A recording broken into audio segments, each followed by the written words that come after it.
the more of a caricature the person is, and thank God most of the guys in wrestling from that era are caricatures one way or another. The more of a caricature they are, the easier it is to channel them. I really like that Lanny Poffo. I don't think I've ever seen anybody do a Lanny Poffo impression. No, really? Oh, he's one of my favorites to do. Yeah. And I've never seen Antonino Rocco's penis, but I hear it's fantastic.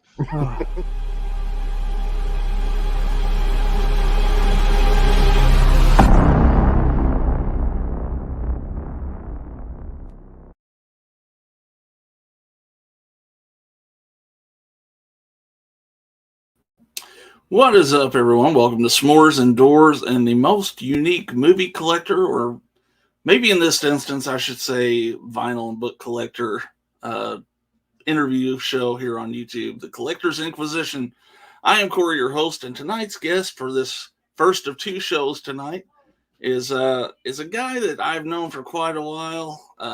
Kind of was introduced to him early on from the Dead Pit guys here on YouTube. And although he's not doing much YouTube anymore, I thought he'd be a great person to have on for this show.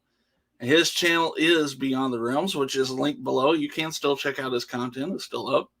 But from Beyond the Realms, ladies and gentlemen, please welcome Jason. What's up, Jason? Hey, man. How's it going? Thanks for having me on. It's good. It's good to have you. It's good to talk to you. It's been a while. Hope you've been well. Yeah, man. Yeah, doing good. Enjoying a few days off and just been relaxing, chilling out, doing things around the house and living life, man. Awesome. I wanted to bring this up. A lot of people know I'm a big fan of this movie, and my introduction was from you. Of course, I'm talking about Hack-A-Lantern. We had a good time watching that one night. Oh, that's yeah. Oh, yeah. Yeah, that's that movie is one that if you're having a party and people are just casually paying attention to TV, just put it on and don't say anything and just watch people's reactions, because there's so much crazy stuff that happens. They're going to eventually see something and be like, wait a minute, what is this? We did a commentary a couple of years ago on the channel for that. And at the end of the movie, I had drank 8 beers and I ate 7 edibles, and that was not a good night afterwards. So oh man, I had one leg that would not work the rest of the night, and so. Well, that's a movie to do it too. So I like I said, your channel is linked below. I know you're not doing a lot of content anymore. You post some concert stuff up there, and a couple of years ago you did some vinyl stuff, which was cool to see you do that. Yeah. And to be fair, I know you've kind of said you kind of cut back on collecting movies. You buy some here and there. Was there a reason behind that for you? Other than, I know we kind of talked about space, but. Yeah, I mean, it is mainly space for me, but also it's just, I mean, I kind of just got to a point where I'm just tired of rebuying movies. Like, all the classics, I have them, on some form. And some of them I haven't even upgraded from DVD. It's like, right.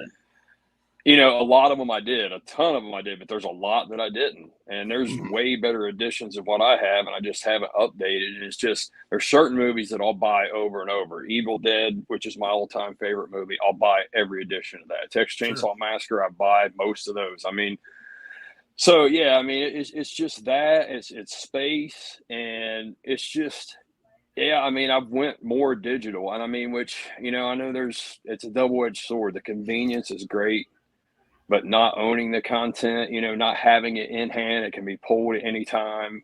Rights sometimes run out and movies get pulled. I mean, I know it's kind of a thing, but it's just, I don't know, man. I mean, it's mainly space for me, and just my collecting habits just moving into vinyl, and now back even to certain genres on cassette even. So right. I saw some of that. Yeah. Yeah, I mean, it's just, I still collect. It's just kind of moved away from physical movies. I mean, I bought Dune on 4K. I'm looking here trying to see. Like, that's probably the latest one that I bought. And I've been buying a few others. I mean, I still buy one occasionally. I mean, I just got a PlayStation 5 and made sure I had a disk drive because I wanted the 4K player, because my 4K player tends to freeze up. So, I mean, yeah, I still keep it in mind, you know, and I still got capabilities. I always like having that capability. Sure. But yeah, it's just a natural thing. I mean, not really a big reason. It's just kind of naturally shifted from that and went more into vinyl, and pretty much it. I know we were kind of cut from the same cloth because we were big, and I know you've done videos about it before. Buying movies at like Family Video and stuff, and that really kind of hurt me when they shut down totally. Yeah. I mean, that's another part. I mean, I can say too, that is another big part for me. The thrill of the hunt and going out and getting them in person was one of the big parts of it for me. And that's like almost completely gone now. I mean, like even like, you know, you go to like, it's pretty much just Target, Walmart, Best Buy has cut their section down so small. And I've heard rumors, don't know if it's true, they're going to quit selling except for just like a small kiosk up front or something. And Right.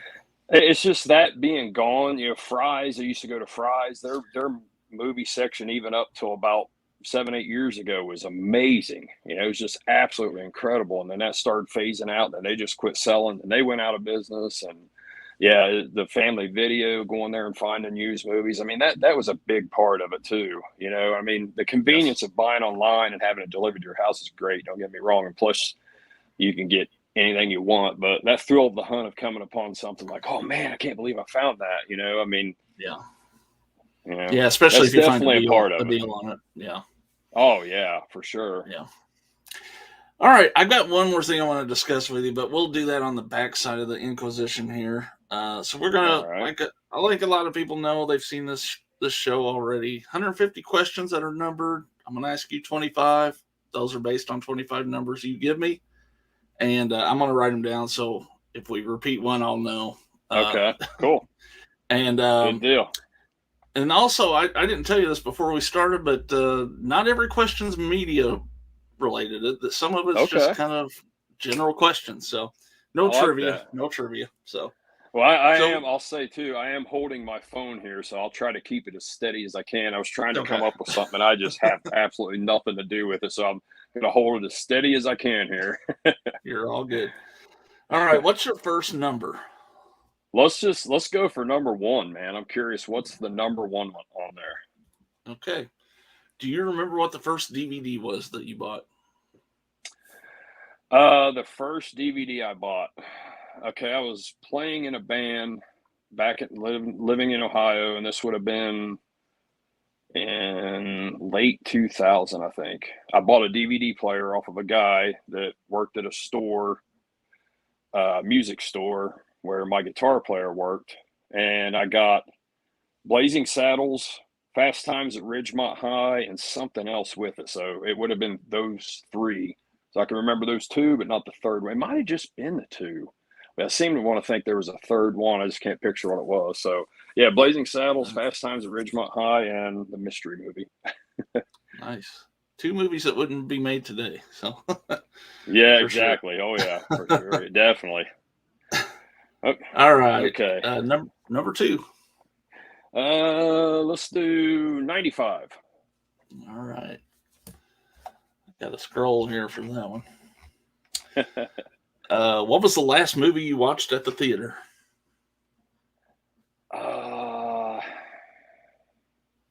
Man, what was it? It's been a little while, man. I can't even remember. Me and Andrew my son, we went to see something. We like to go to a place here called Studio Movie Grill, where it's one of those deals where you sit down and get served lunch or drinks or whatever. Right. Man, I can't remember right off the top of my head what it was. It's been a little while, though. It's been probably 6 months at least or so, longer even. Yeah, I can't remember, man. It'll probably hit me later. If I do, I'll just jump back in and say it. But that's the way the memory's going as we get older, you know. That is definitely true. That's right. I try to remember the kids' names. Sometimes that's a challenge. Yeah, all right. And then you get down to birthdays and all that. Oh, yeah, that's... All right, number 3. Let's go with 33. All right. I'll have you scrolling up and down here. That's fine. That's fine. Do you ever cry during movies? No, I mean, I've had a few that's pulled at the heartstrings for sure, and one that I always have to go back to, and it's probably funny, man, but I mean, it really hit me hard, and I totally didn't expect it was the first time I saw Titanic. Oh, wow. But the reason why, man, is because like I grew up like obsessed with that. Like I remember the one book that got released, like it was all about when they first found the Titanic. Like it was a big deal picture book that came out in the 80s. Mhm. And I was just like fascinated with the Titanic all through growing up, and then got out of school. And then that movie came out, and I was like, okay, cool. And I was like, oh, well, James Cameron's making it. And like for me, it wasn't the fictional love story. It was all the things that went on around that was like, that really happened. Like the old couple laying in the bed with the water rushing on her. That was one thing. It's just like, man, I mean, that is, that's telling the story of what happened to real people, man. And it just following it for so long and reading so many stories and accounts and everything, and then visually seeing it and how freaking incredible he did with it. I remember leaving the theater and like I had to like not talk for a while. Like I was like really emotional after that. And I mean, it's kind of funny, but at the same time, it's just the connection that I felt like I had to it, even going into that movie, and how well I thought it was made. That was one I can go back to. But I mean, there's definitely times where it's like, man, things will just hit you, and I mean, like actually cry, like let loose. And I can't think of one. There might have been one. But that's my I'll own up to it. My embarrassing moment. Titanic is one that really pulled at the heartstrings for me. You know what I always said about Titanic. You could always just have a good time just watching the second VHS of that 2-pack. Exactly. That's right when everything starts. It's like as soon as they hit the iceberg, boom, switch to tape 2. Yep. And it's all action from there on out. Okay, let's go with 40. All right. How often do you leave your comfort zone? I mean, quite a bit. What do you mean, like, as far as like any way you want to interpret that in life, I guess. Okay. I mean, I would say a lot. I mean, that's why I've always shifted in interest, because I'm very open to new experience. I mean, I see like, it just seems like, a lot of people they get on one thing or get in one way, and they're comfortable there, and they don't really like to go outside of that. Just a lot. Like, I think that's a lot of just human nature, a lot of times. And I mean, there's a lot of ways I'm definitely that way, but I just think in general, I'm mostly up for stepping out of that comfort zone, because it's all about the experience. I mean, especially when it comes to music. Like, I'm just a music connoisseur. I mean, I definitely for sure lean towards metal and all facets of metal, but I am very open to music, and I never was growing up. But playing an instrument took me out of that comfort zone, because it was like, okay, from playing it and kind of getting a feel and knowing how this stuff is made now, when I heard other music, whoa, wait a minute, that's pretty crazy how he's doing that. Let's figure that out, And like, I really credit music for making me go out of my comfort zone in several ways throughout in life. That's just experiencing something new, learning something different, that I don't know about. That's very appealing to me. And I always try to stay that way, because you stay fresh and you evolve, and you just learn more that way. I feel it's just the way I look at it. But I love stepping out of my comfort zone. I try to do it as much as I can. Awesome. I know you recently got on a helicopter. I saw that. And was that kind of an out of your comfort zone thing? It was, because I've flown in a plane several times, but going in a helicopter is like, whoa. I mean, when you first lift off the ground and you feel that loss of control, my son like gripped onto me. It's just that feeling of, wait a minute, we have no more control now. No, for sure. But that's definitely an example. That was a hell of an experience for sure. Awesome.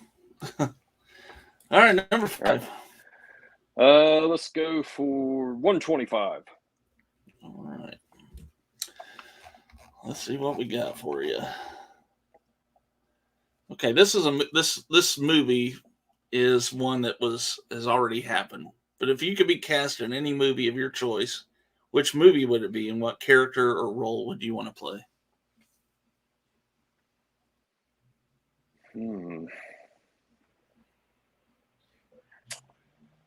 Man, that's a tough one. I mean, wouldn't it have to be like, if I think of a movie like something that would be fun to play? I mean, The Goonies. I mean, really, any of There the you go. characters in The Goonies. Yeah. Like imagine doing that. Yeah. I mean, holy crap. I mean, that's like one of the funnest movies of all time. And like, if I think of, being a kid and getting cast in a movie and getting to do that, or, just any movie like that, Stand By Me, Sure. I mean, just those fun kid movies. I mean, that would be pretty incredible to do. Man, those Gang of Kids movies were kind of iconic back in that era. Oh yeah. I mean, just so many of them. And I mean, Yeah. most of them have withstood the test of time. And even the ones that haven't and have dated, a lot of them are still so great to look back for that nostalgia factor. I mean, they all have that, but I mean, some of them have went to be bona fide classics, Gremlins, Goonies, Stand By Me, stuff like that. Like, yeah, I think that'd be fun, man. You're a kid, you're learning, you're blossoming, you're changing, you're growing up. I mean, just imagine having that experience in the middle of all that. And then you've got a time capsule of that that's, Yeah. Yeah, that would pretty be crazy. cool to think about. My home movies as a kid have no sound, so. Yeah. Let's go for 99. All right. What is your ultimate date movie? Ultimate date movie. Holy crap.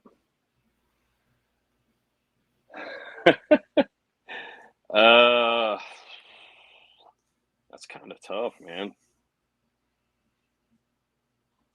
Because I'm trying to think, like, what kind would I even go for there?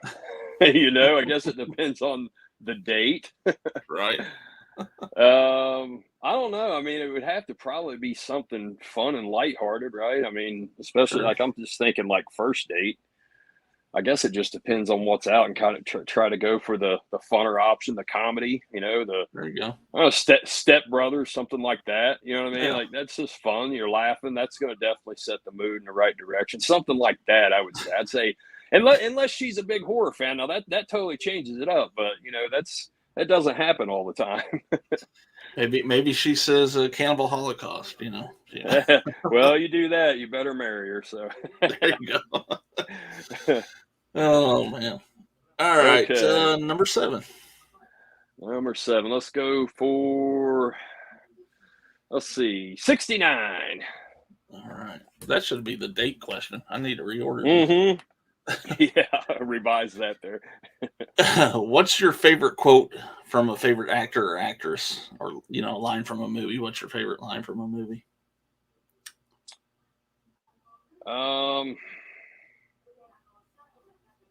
Man, dang, I'm getting caught off guard more than I expected to. I mean, I gotta say, I'm sitting here. I'm just thinking of this right here off camera. I've got a signed Day of the Dead poster with a bunch of people on it, including George Romero. But I'm thinking of Terry Alexander's Jamaican guy, Day of the Dead.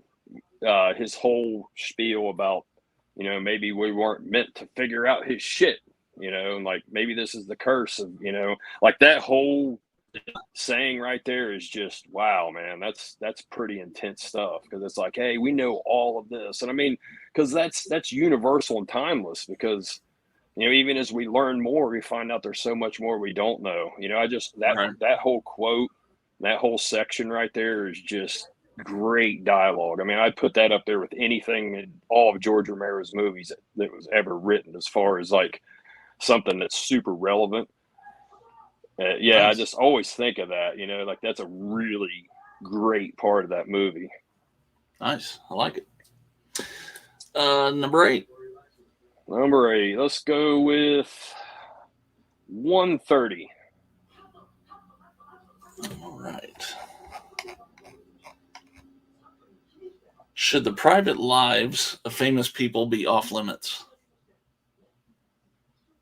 I think to an extent, yeah, but I mean it's hard because when you get in the public eye like that and people get to liking actors and actresses and stuff, they want to know more. I mean, I get that, but yeah, I mean, I think they're definitely entitled to their privacy. I mean, some people are just complete assholes when it comes to stuff like that. This whole Yeah. TMZ thing, like all of that is just like, man, come on, let these people have their life, man. I mean, just, and people will be out with their families and these rude ass fans will come up and don't even care. Oh, I want a picture, an autograph. I mean, stuff like that. I mean, it would be really hard to always be nice in situations like that. That's why you see these videos of them, hey, get the hell out of here. I mean, who wouldn't be that way? Like if you've constantly got people coming up to you and you're just trying to live your life. But I mean, you ask for that too when you get put in the public eyes. It's kind of hard to not have that, especially depending on what level you're at. Yeah. But definitely. Yeah. I saw Phil Collins in concert a couple of years ago, or right before COVID. And I was just thinking to myself, it would be awesome to be like one of his backup singers because you get to go on tour, but you can still be anonymous going through the towns you're in and kind of having fun time. So, but he couldn't really go through town like that. So, no, or it had to be majorly incognito or something. Sure. Yeah. Yeah. Number 9. Okay, let's go with 72. All right. You haven't repeated one yet, so that's good. I'm sure it'll happen at some point. Yeah, probably. What's your favorite use of visual effects in a film? Oh, it has to be 2001: A Space Odyssey still to this day, because that movie is just, I mean, have you seen, or do you know that movie? Are you familiar with that? Are you a fan of that one? Have you seen that on 4K? I've got it. I still haven't watched it yet on 4K, but I'm going to have to now, apparently. Man, that is one on 4K that I was just like, my God, man. Like, because, sometimes remastering old movies, it just doesn't work. And it depends on the transfer they got and this, that, and whatever. But for me, that's like, and granted, I haven't seen a lot, but that is definitely probably the best remaster of an old movie I've seen. It's just, but going into it, though, it's just the visuals in that are just so amazing. I mean, they're so incredible to this day. Like, look at those space shots. Like and people, sometimes people don't understand why when they show Earth, it doesn't look like how we know Earth looks from space. It's because there was no telescope pictures at that point yet. Even then, like, that's crazy to even think, it's like, but it just, that one is one that I always have to go to as being some of the top visual effects ever made. And I mean, and you just look at the things in that movie that came true. Like, there's iPads in that movie, they're FaceTiming in that movie. This is in 1969, It's just it's pretty amazing. Crazy. It's crazy. But that one definitely would be one that is always a go-to for me for talking about effects, just because it's just so, I mean, I think there's things in that movie just haven't been topped, and it's just, it's so perfect. Like, it's flawless. Like, there's not even a scene with effects in that where you're like, this part's not really, I mean, I guess you could say that for the ape suits at the beginning, but come on, really? I mean, I mean, other than that, those effects are still flawless to this day. It's incredible. It's timeless. Cool. Good choice. Number 10. Number 10. Well, let's go with number 10. All right. What's the best looking steelbook you've ever seen? Oh, man. There's been some good ones. I really there was one, I can't remember where it was from. I think it was the Texas Chainsaw Massacre It was Texas Chainsaw Massacre. I think it was a New Zealand. I can't remember. I think they released it here. It had the armadillo on the front. Oh, okay, yeah. Yeah, I think that was a steel book, but I remember seeing that. Like, there was a New Zealand or somewhere put it out, and it was really limited, and then all of a sudden it popped up again, and that one was more readily available. But I think the first version I've seen of that was New Zealand something. But I was just like, wow, it looked amazing. I'm pretty sure it was a steel book though.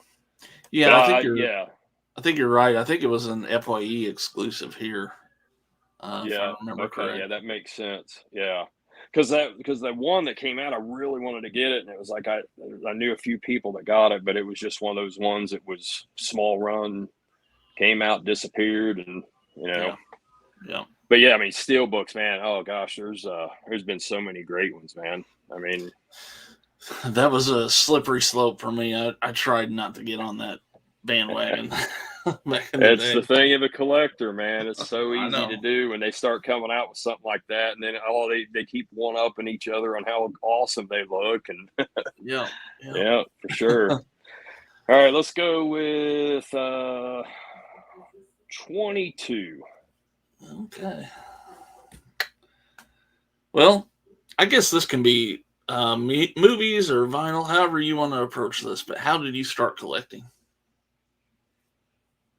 I mean, growing up, we got our first VCR when I was 9 years old in 1986. And it didn't start buying them until way later because, they were just so expensive then. Mm-hmm. Then they started mass producing them and selling the Batman and all that. Like, I want to say Batman might have been one of my first ones. Okay. Tim Burton's Batman, like 1990. Mm-hmm. And back then, I would collect them here or there, but really where it took off is on DVD. And then once I got a DVD player, it's probably about a year and a half later, like I literally decided, like, I'm going to start collecting horror movies because right around then is where Anchor Bay started taking off too. It was just like a perfect storm. It was like right after that, Anchor Bay started coming out with everything, and Best Buy had an incredible horror section back then. All the stores did. And, I mean, it was just one thing after another snowball, and I made a list, and I just started buying them. I'd go to Best Buy and buy 5 to 10 movies at a time, spending too much money on them, and just like, and it just kept going, man. And then it went from DVD and the Blu-ray, and then in the vinyl. Like, it's the collector's thing, but it really took off for me at that point. But I mean, I always collected CDs growing up. Music has probably always been first for me as far as like entertainment things, and movies probably second, even though it's kind of weird to say for me to even say that because movies mean so much to me too. But collecting probably was the very first thing I collected. It was cassettes, and then into CDs, and then a little bit of VHS in that era, and then DVDs came after that. And DVDs, the movie collection just completely exploded at that point. Yeah, I mean, I think it was such a great era, man. It was such a great era. Oh, yeah. 2000, the pretty much all of the 2000 to 2010, that whole era, man, when they really started taking off, man, there was just one thing after another coming out. Yeah, I think we're kind of similar in age, and DVD kind of hit when I had the adult job finally, and it was like bad news. Yep, same here. Yeah. So, all right, number 12. Number 12. Let's go with 119. All right, we're about halfway there. This is fun, man. I like it. I like the variety of questions. I appreciate it. It's so did you come up with all of them? Just like start writing things down, or was it a collector? I did. I found some questions online too. I was kind of struggling to make my own, so kind of worked out. I bet. So it's a combination. Having that many. Yeah, and I've kind of changed a few that I didn't like as I've kind of done them. But anyway, 119 is name a movie sequel or remake that you thoroughly enjoyed. Oh, man. I mean, the first one I have to mention that comes to mind for me as a teenager that was just like startling with how great it was Terminator 2. I was just like, I saw that in the theater on its first release, and I was completely enamored with that movie, man. I had to get every magazine, book out. I had a T-shirt. I got a picture of me at the Opryland in Nashville when I was like 13, when that was out, with the Terminator 2 shirt on, and Hasta La Vista Baby on it and everything. I've got the mullet and everything, man. I still got that picture. But I mean, that's one that I definitely, you know, like, sequel, just completely floored me. Remakes, I mean, you can always go to the safe bets, The Thing and stuff like that, which, you know, those are always mentioned for good reason. But one that really surprised me, again, The Evil Dead, my all-time favorite movie.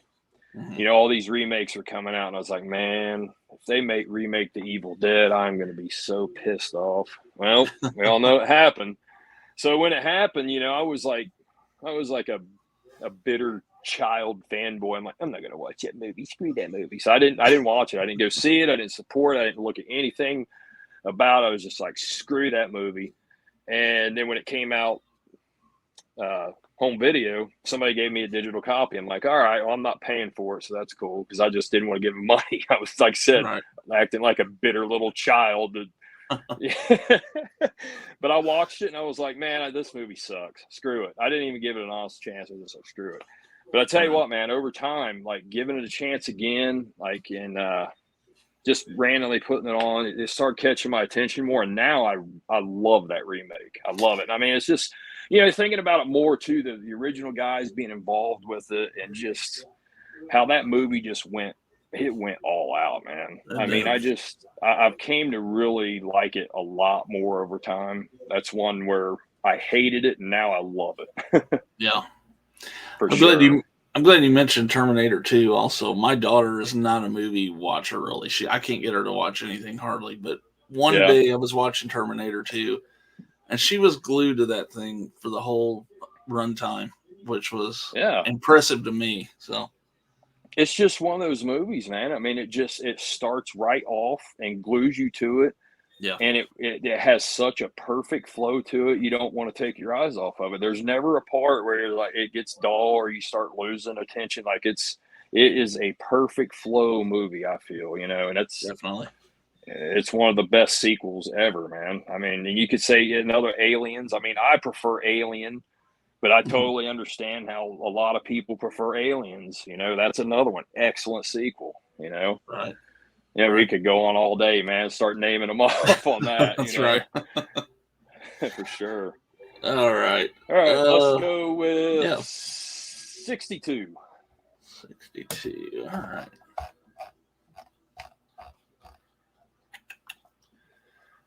What music are you listening to now, mainly? Here lately, it's actually been a lot of nu metal, believe it or not, which, you know, that nu metal gets a really bad rap. And I mean, a lot of it I understand it, man, but there is a lot of really good nu metal too, man. I mean, I don't care what people say. I don't give a shit. I love it.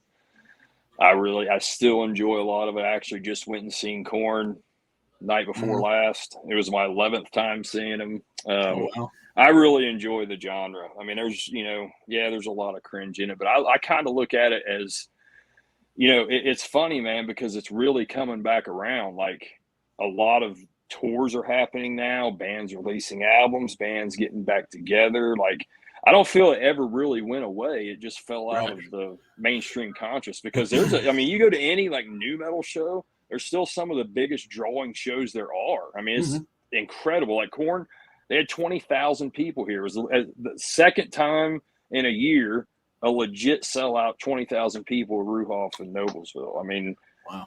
And they do that night after night. I mean, they're pulling in 15 to 20,000 people a night, no problem. I mean, still to this day. I mean, it's crazy. But I just nu metal. And I'm really big into black metal and death metal. I've been listening to a lot of jazz. I got a huge jazz collection on vinyl too, probably a couple hundred. And spinning some jazz, and I bounce around, man. Like I said, I definitely lean more towards the metal than anything, but I bounce around a lot. I like to mix it up. If I've got free time, I've pretty much always got something playing, even if it's just in the background or something. There's always something on if I'm around. You got a couple new metal bands that kind of under the radar bands that people should give another shot to. I mean, I always, Nothing Face is a band that, they released, I think, 3 albums and then they just disappeared. But they toured with Pantera on Pantera's last tour that they did. They actually opened for Pantera. And, I had remembered a couple songs from them, but I recently went back and listened to their first album again. And it's just fantastic, man. I mean, it's a really great album, really great vocals, great melodies.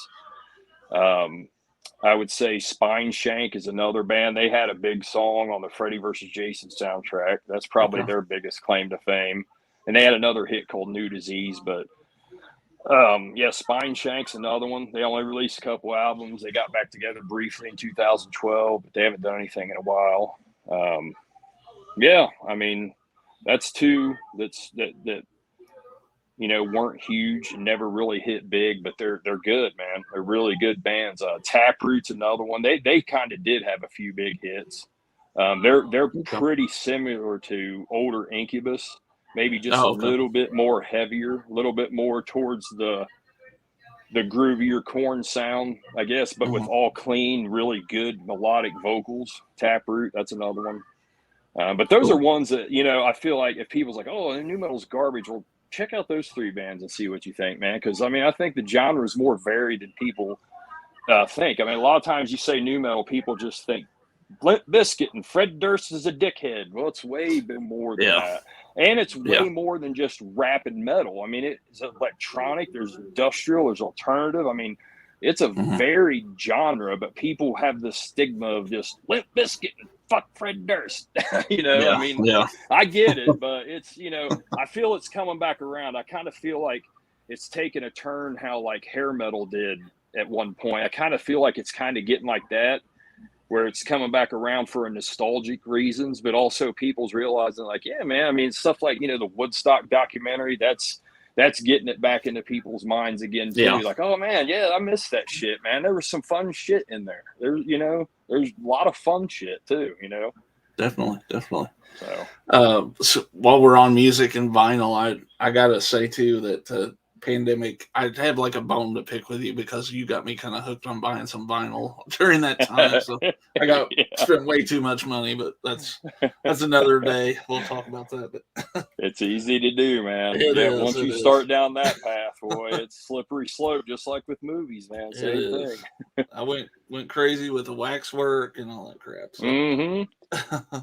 And those get pricey quick. Oh yes. Number 14. Let's go with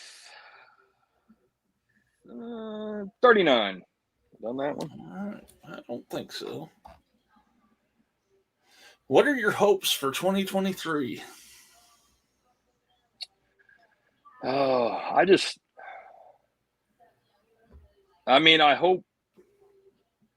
hope it goes good for people, man. So many people are just going through so much right now, and there's just so much going on with so many people getting worked up over everything, and people just, I don't know, man. I mean, I know politics are important and everything. I mean, I get it. I understand it, man. It just seems like so many people, their entire life revolves around whatever their side is going for, and they can't see anything past what that opinion is, or they can't see anything past their own beliefs or their own way of thinking. Like it's a real problem, more than has ever been in my lifetime, at least. Right. Like where people are just so closed off to anything that is not how they feel or they think. It just, I don't know, man. It's a real problem. I just hope that people can just chill out, man. Just live their life. Get a fucking hobby, man. Get a hobby. Get something. I mean, of course, you don't want to be distracted from reality all the time, man. But having distractions and having hobbies and shit like this, it's good for you too, man. I mean, collectors a lot of times take a bad rap, like, oh, you're buying all this, it's all material, you're a hoarder and all this. Well, man, you know what? It's fun, man, and a lot of people get a lot of different things from it, and I think it is good to have things like that in your life, man, that occupy you, that take you out of reality. Like I said, you know, you got to balance it. But I just feel like a lot of people, they just get so tied up in shit that they ultimately can't change. And all they're doing is getting worked up, and then they get online, and you're not going to change anybody's opinion. You're wasting so much energy just telling how wrong people are, how stupid they are, and you are not doing anything except wasting your energy. You're not going to change a single person's mind. No. I just wish people could, you know, hopefully my hope is, I mean, I know it's not going to change in a year, but hopefully we can start getting to a point to where I feel like everybody is kind of still coming out of the COVID, you know, isolation thing, man. Like that's been really hard on a lot of people, you know, and me and my family too, man. We've had struggles from that. Everybody has. And hopefully we just start, you know, things just, I don't know, man, can start working out for the better. I mean, I hate to be cynical about it, but I don't hold out a lot of hope for that. But that's what I ultimately hope for, because if stuff start getting, people start looking at things and changing things on their own in their own life, it would affect other things and other people too, and just, you know, snowball in a good way. That's what I hope for. People just start caring about others more and being a little bit more compassionate and having a little bit more empathy instead of apathy towards people. Definitely. Take a deep breath. Yeah. Control your own destiny. So, pick your battles and let things slide off sometimes, man, you know? Yeah. For sure. Let's go with 85. That was a good year. The Bears. Oh, yeah.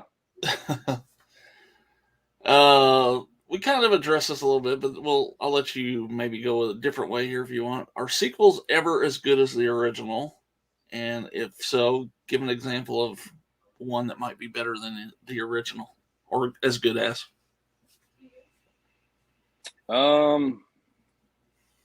Yeah, I mean, I would definitely say Aliens. That one, that would go be for a lot of people. I mean, I would say, I mean, the better movie is definitely Back to the Future, but I could say Back to the Future 2 is better just because there's aspects of that's funner than the first one for me. Sure. You know, that's one, definitely. Evil Dead 2. So, I mean, for me, no way. But, I mean, a lot of people would say that Evil Dead 2 is better. And I get it because it's a much better made movie. It's basically a remake, even though they say it's not. You know, I mean, it's just, I can understand that one. I think a lot of people, Evil Dead 2 was probably the first Evil Dead they saw too. So. Oh, for sure, yeah, because that came. Yeah, I mean, '87 that came out when VHS mom and pop stores were booming, man. You know, where the first one came in like right at the beginning of that. So, you know, if you were renting that, you were probably renting old copies, or a lot of places didn't have it. Sure. But yeah, I would say those for sure. That's some definite ones that stand out to me. Cool. Number 16. 16. Let's go with, let's see, 142. 142. All right.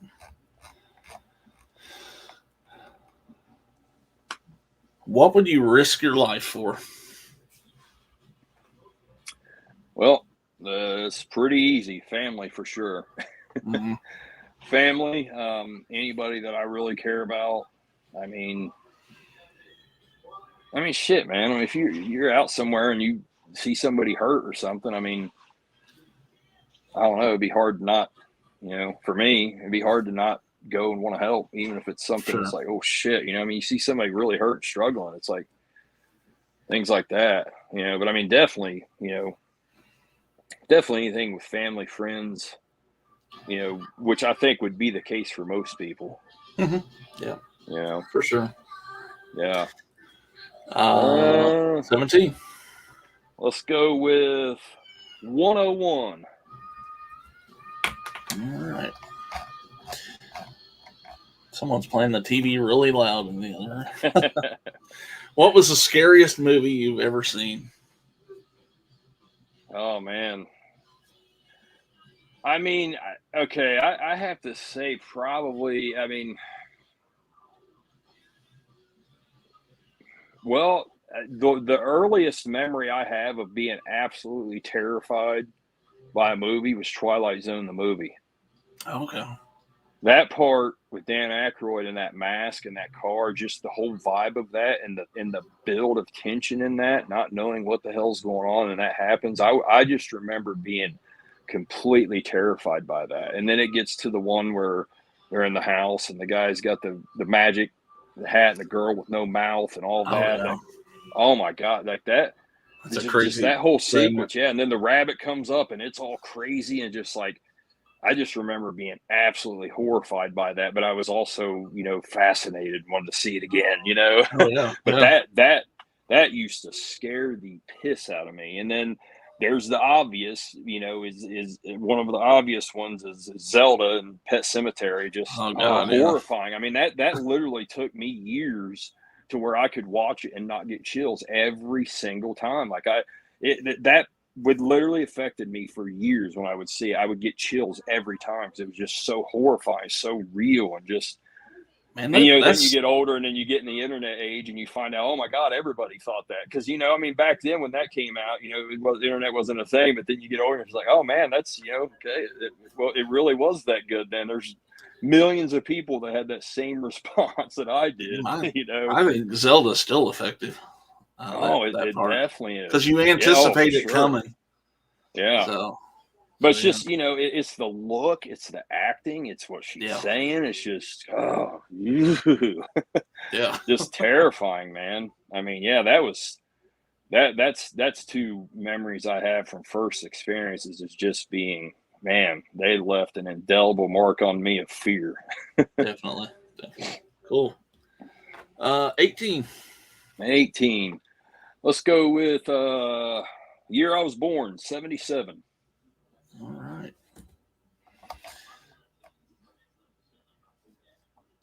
You kind of answered this before, but I'll let you go a little deeper. What's your favorite movie of all time, and why do you like it? Okay, yeah, the original Evil Dead. I'll try to turn this and get that light that right there.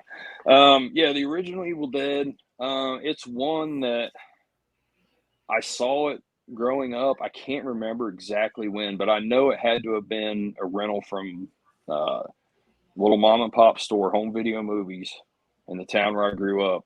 Mm-hmm. And they had this horror section. They had a guillotine in there. They had cobwebs in the corner. Like, they had an actual horror setup for their horror section. And we would go there and rent movies all the time. Like, we'd rent movies, we'd turn them, and when we returned them, we would rent more. And we were always getting horror movies. That's where my horror movie fandom started. But yeah, I think the first time I saw it had to have been in that era. But then I didn't see it again for a long time. And then I got it on DVD, and just, for me, it was just the DIY aspect of it. And just as I got older and started learning more about how movies are made, it just made me respect it so much more. And then I got the Evil Dead book and read that. And then that goes real deep into the making of it. And then you hear all these special features talking about it and commentaries. And just the more I've learned about it, just gave me more and more respect as the years went on.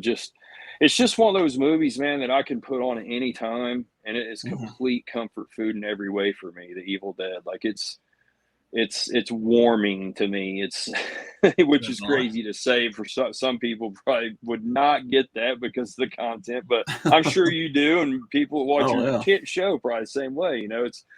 It's a comfort food movie for me, the ultimate one. It's the ultimate experience in comfort food instead of grueling terror. I'll change the tagline. There you go. But I love how it was made, everything about it. We tracked down the location. It's on private property. We snuck onto the property. I got to go there. This was just like 3 years ago, and I was completely fanboying out, man, cheesing ear to ear the whole time we were there. And I mean, we could have gotten big trouble, man. Like, we were warned by people that I know that lived there, and people from online too, saying things like, dude, you got to be really careful because they do have cameras and shit back there. But we risked it, man. We risked it and went. I walked back through the woods and found it. Oh my God. And went and got them. They came, we went back there. We took pictures. We left. Like we were in and out in 10 minutes, but just getting to see the actual spot where it was. The hole for the cellar is still there. The hole's still there. Of course, the cabin's gone, but the chimney's there. And just to know that and to see that is just like, man, it was amazing. But I just love that movie, man. It's just, it's perfect to me, even with all of its flaws. That's one of the things that makes it perfect. I just love it. That's true DIY filmmaking, man, right there. Definitely. And it's a legendary movie. Yeah. Awesome. 19. Let's go with 57. All right. Name 5 people, living or dead, you would invite to dinner. Oh man. Okay. Let's do Lucio Fulci, which I wouldn't be able to talk to unless I had an interpreter. We'll give you an interpreter for free. Yeah, okay. All right. A bonus guest. Yeah. Boris Karloff.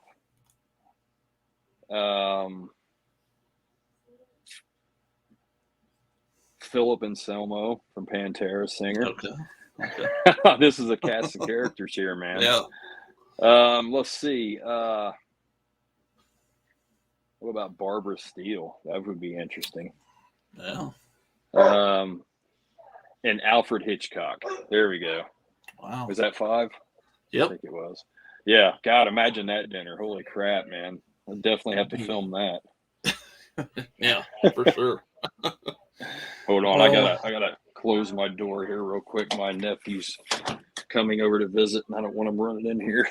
No problem. Okay. So, all right. So number 20 here. Number 20. Let's go with number 9. All right.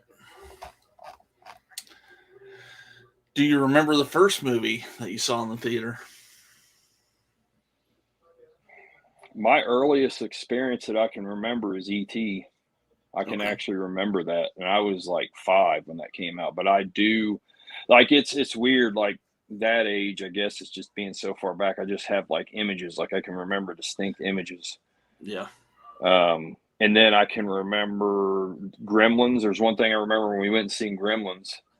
Is I sat a row in front of my mom and grandma, and this drunk woman sat down beside me, and she just like threw her coat onto me. Didn't even realize there was anybody sitting there, and I'm just like looking over, like, and then she realized, oh, it's just like it's one of those random. You know how you get random memories of things. It's like not. It's not even the movie. Like, but I just have that. That was when we saw Gremlins. So that's 2 of the earlier ones. Like it has to be E.T. because I mean, shit. Like I said, 5 years old. I mean, yeah.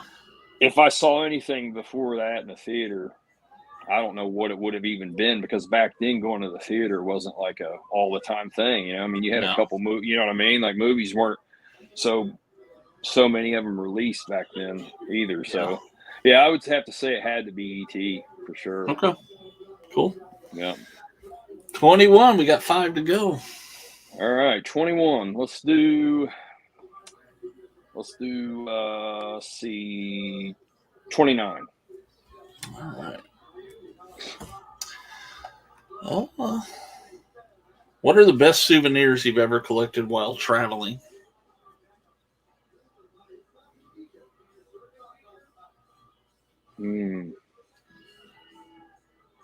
While traveling. Oh man, there has to be. I would say.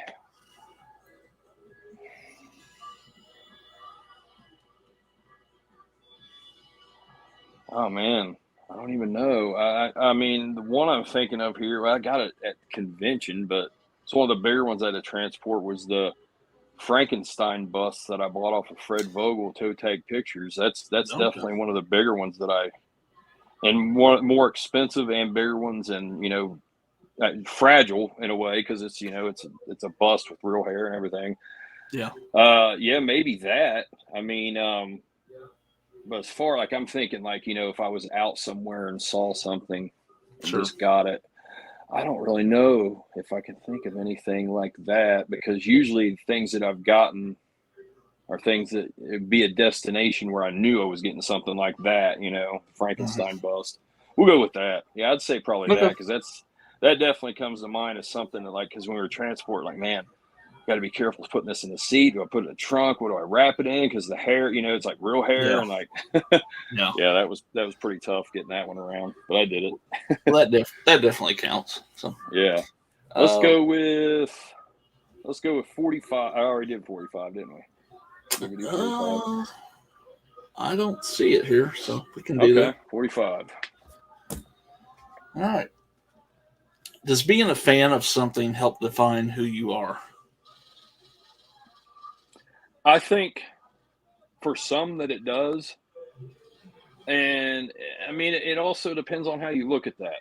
You know what I mean? Because for me, I can think back to things that had an indelible mark on my childhood and my upbringing that definitely like changed my life. Like Pantera is a band I can say there are aspects of them that absolutely changed my way of thinking when it comes to music and standing up for yourself and holding your ground. I mean, that was always some of the big things with Panteras, and that definitely left a mark on me. It was empowering, Yeah.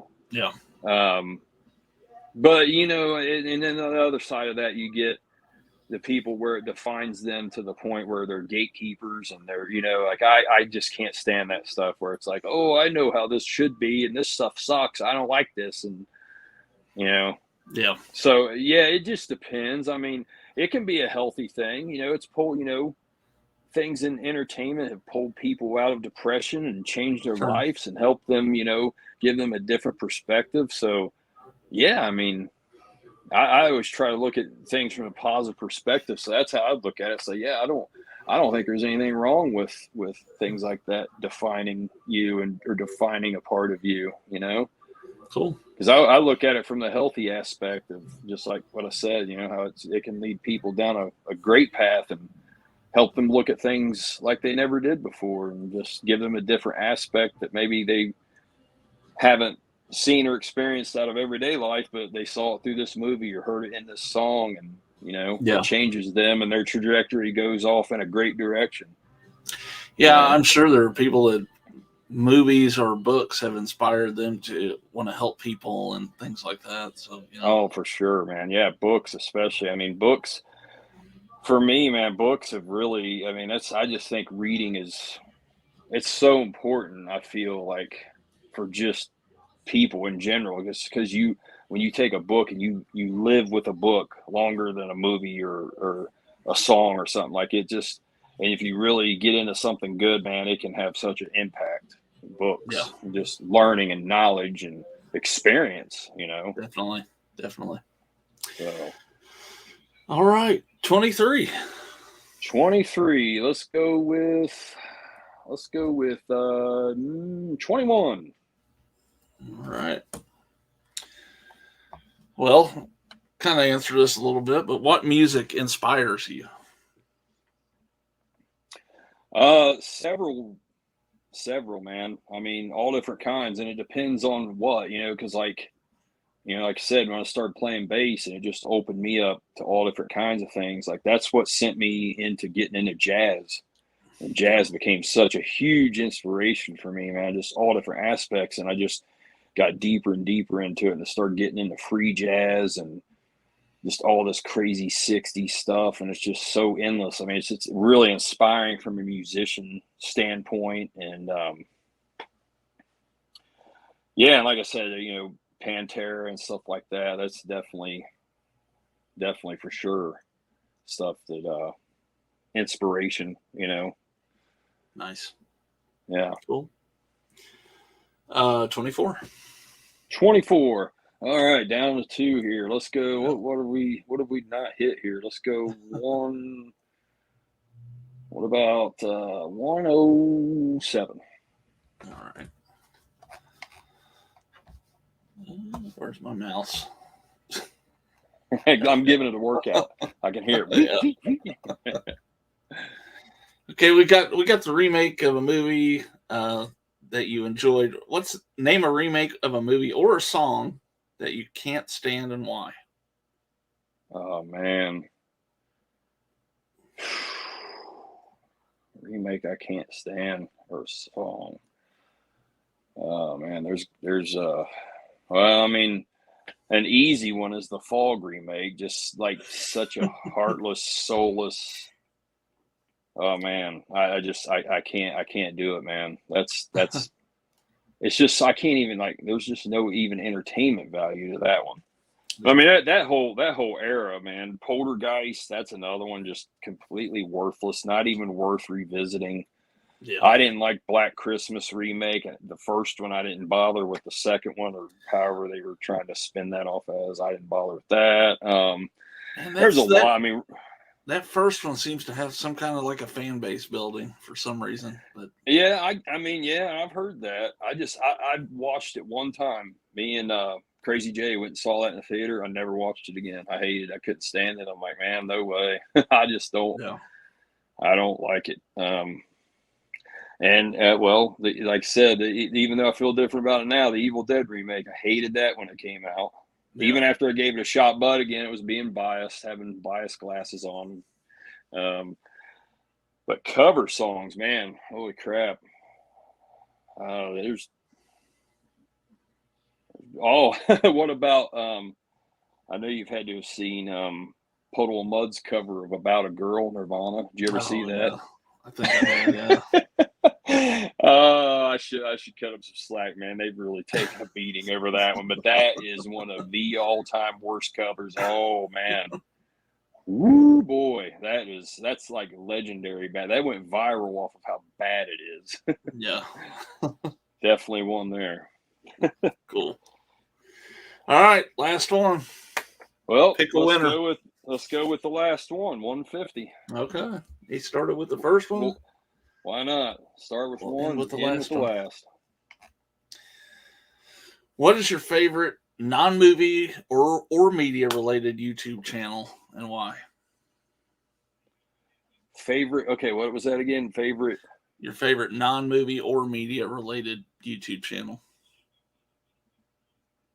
Ooh. Oh man. I don't even know that I watch any that's not media related in some way, because I think like I watch a lot of wrestling channels and wrestling shows on there. I would count that. So I'm okay. Well, collecting or movie collecting. Okay. Well, yeah. I mean, okay. So I would say, well, even then, I mean, if that's cool, like I would say Grim Life Collected. I don't know if you've heard of them, but they do a lot of movie locations and just like where murders have happened. And they are so good, man. Jessica and Michael are so good at that. I mean, they've done a lot of crossover videos with Sean Clark and Adam the Woo. They've done crossover videos, which are really cool if you haven't seen them. But yeah, I mean, that's a big one. Grim Life Collective, and Sean Clark's channel too, Multifunction. Yeah.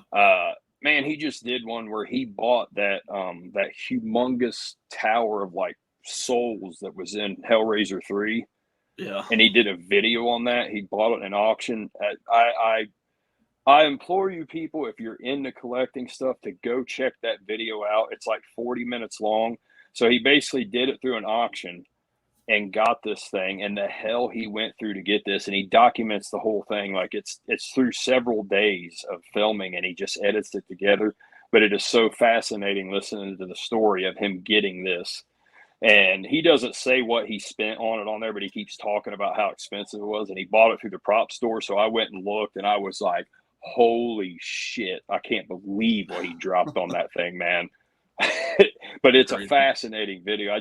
I love watching stuff like that, man. And that all goes like Sean Clark's, his collection is out of this world. Like this guy needs to have a physical horror movie museum, because he's got like screen used Halloween 6, Halloween 4. He's got the pumpkin mask from Halloween 3 screen used. He's got the clown from Poltergeist. Like this dude has legit hardcore stuff that takes a lot of money to get. But and I used to buy Blu-rays based on the fact they had Horror's Hollow Grounds with him. So great. Yeah. Yeah. And I love that he's been uploading a lot of those to his channel too. And like Yeah. he's been doing new ones, all new ones exclusive for his YouTube channel, which is great because he's one of the originators, man. I mean, he was doing that stuff before anybody was. He was doing that long before there was even YouTube, like filming stuff back in the day, like some of the footage he's shown. But yeah, that's two big ones, man, that I always watch is Grim Life Collective, Multifunction, then wrestling channels. I mean, I know he's very controversial, but I like him. JD from New York. I watch him quite frequently just because I don't always agree with him, but he has really good opinions and a good mind of the business from just watching it for years. And even if I don't agree with him, he makes sense in what he's saying. He doesn't just throw out bullshit. I mean, that's why I like him. And he's a no bullshit kind of guy. I always tend to gravitate towards people like that and just tell it like it is and don't bullshit around. Nice. Yeah, So, Grim Life Collective. I watched one of theirs the other day. They were at David Oman's house. He lives right down from where the Tate murders happened, and we actually interviewed David Oman here on the channel last year. Oh wow, so it was man. That guy is insane. Really, I'll have to check that out. So you said he lives down the street from where that happened? he built the house like 2 houses down from where the Polanski house was. So oh wow. So yeah. But I'll have to check that out. Yeah, I'll get you a link after the show and all right, if you want to check it out. But that's it. We got through the 25 questions. Yeah, Hope man. you feel like you survived and not too I much. appreciate it. Thanks for having me on, man. It's it's fun. I love doing stuff like this, and yeah, they're great questions. Now I'm gonna have to definitely check out. How often do you do these? I've been trying to do a couple a week, but it might slow down a little bit here. I got a couple busy weeks with work, so you got to do the job that pays the bills before I can do the fun stuff. So. That's right, definitely. That's definitely right. One thing I did want to talk to you about though before we go is sure. I had a fun experience with you a few years ago doing the horror-thon, Halloween horror-thon. Talk to the people about this. Maybe we can get this trend spreading around the world here. Yeah, so basically, my good buddy Tom that lives in New York, him and one of his friends just started having what they call movie day about over 25 years ago now. So basically, they would just get together on Halloween and binge watch horror films. I mean, how many people doesn't do that? Well, then it started turning into where they started curating it and started like making like a list of what they were going to watch. Then they started, okay, well, let's get some good food to have. And then they started having girlfriends, wives, and some other friends and started having some people over for it and just kind of turning this thing. Well, me and a friend Crazy Jay went to it in 2014. They live in New York. They invited us over to have it and when they were having it, Halloween time. And we just loved it. And we're like, well, this is going to become like our new tradition to do this. And we're going to start doing it. We've done it literally every year since. So we're going into, this will be our 8th year doing it here, our 9th year, I guess you could say, yeah, whatever, 9th total one. Yeah, but our 8th one. So, yeah, and basically what we do is, what we've came up with, how we do it is it's 8 movies. So we start with a classic black and white film, and then I pick 2 movies, he picks 2 movies, my son picks one, and then sometimes our buddy Doug comes for a little bit of it and he picks one. But that's usually what it is. But we have and then we have a headliner, and our headliner is always a new movie that came out this year that neither one of us have saw. Mm-hmm. So that's like something that they do in theirs that we moved over to ours. Like theirs is a little bit different. Their classic pick is just any classic horror film. Ours is specific classic black and white. So we're always starting with a black and white film. And we do it right on the top of the hour, every 2 hours. So it's 10 to 12, 12 to 2, and so on. It goes all the way till 2 or so in the morning. But and any time that we have that's outside of that 2 hours, like a lot of the classic black and white films only last like an hour or so. Sure. So any time that we have extra, we play records. Mm-hmm. And it's usually horror scores and things like that. And we get all kinds of food and junk food, and whole cooler of beer. It's basically just a day of indulgence in horror, and it's something that is so simple, but it's so fun because you look forward to it. And now, like, all kinds of our friends have started doing the same thing. Like, I know I can think of at least 3 other people that do the same thing in their own locations and have came up and started doing their own horror-thon. But it's fun, man. It's just fun. It's laid back. It's just a chilled event for us. And we basically stay in our PJs all day and just indulge. And by the end of the night, we're usually passing out on the last film because we're so fucked up. But it's such a blast. And we always try to pick, like, I always try to pick goofy, fun movies to play for when we're shit-faced. So we try to keep the serious ones more towards the day, because we've learned you put those on at night, it's over. So I learned, like, trial and error here. You put goofy movies on at night and get people we're laughing and shit. That's where it stays funner. I'll hack a lantern. Hack a lantern is definitely That was definitely one of the best picks, man. That was that movie's wild. And then Spookies was another one we watched one year where Doug brought that over, and one year he came. And me and Crazy hadn't seen that, and we were just like, holy shit, now I've got the Blu-ray, I've got the vinyl soundtrack, like, and I'd never seen it until then. So that's another thing we try to do sometimes, is like pick a movie that the other one hasn't seen. We try to do that sometimes, but it's just loosely based. Like, we start working on a list throughout the year, and then we finalize it sometimes clear up like to the night before, and then we're just like, all right, here's our list, and we go for it and just make it an all-day thing. And we do it every year. We always try to do it on the Saturday that's closest to Halloween. And it did fall on Halloween a couple years ago, which was just great. And it was a harvest moon that night too. And there was trick-or-treating. It was like a perfect, and time fell back an hour. It was like a perfect Halloween. A Saturday night, full moon, trick-or-treat. We gained an hour that night. So it's like, man, how are we going to top that one, guys? I don't think you can. But yeah, I can attest it's a great time, and I try to do it here. I can't hardly get anyone to cooperate, so I do my best.